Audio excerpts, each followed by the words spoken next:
পুনৰ নাকচ হ'ল প্ৰাথমিক বিদ্যালয়ৰ প্ৰধান শিক্ষক পদৰ প্ৰস্তাৱ। ইয়াকে লৈ ক্ষোভ অসম ৰাজ্যিক প্ৰাথমিক শিক্ষক সন্মিলনীৰ। ৰাজ্যৰ প্ৰাথমিক বিদ্যালয়সমূহত আজিৰ তাৰিখলৈকে মুৰব্বীবিহীনভাৱে চলি থকাটো ৰাজ্যৰ শিক্ষা বিভাগৰ কাৰণে এটা চৰম বিফলতাৰ নিদৰ্শন।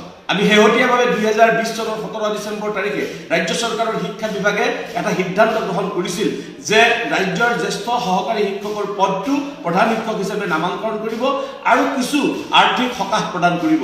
আৰু এই সিদ্ধান্ত বিত্ত বিভাগলৈ এতিয়ালৈকে 2020 চনৰ পৰা তৃতীয়বাৰলৈকে প্ৰেৰণ কৰিছে আৰু এই তৃতীয়বাৰে বিত্ত বিভাগে ইয়াক নাকচ কৰিছে। শিক্ষা বিভাগৰ প্ৰস্তাৱ বিত্ত বিভাগে নাকচ কৰাৰ অৰ্থ এইটোৱেই যে শিক্ষা বিভাগত চলি থকা সমস্যাসমূহ পুহি ৰখাটো বিত্ত বিভাগৰ এটা উদ্দেশ্য।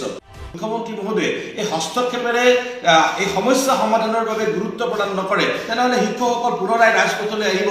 প্ৰয়োজনত গুণোৎসৱৰ দৰে উৎসৱৰ যি কাৰ্যসূচী, এই কাৰ্যসূচী সন্দৰ্ভতো আমি নতুনকৈ চিন্তা কৰিবলৈ বাধ্য হ'ম আৰু কাৰ্যনিৰ্বাহক সভাত আমি সকলো সিদ্ধান্ত গ্ৰহণ কৰিম।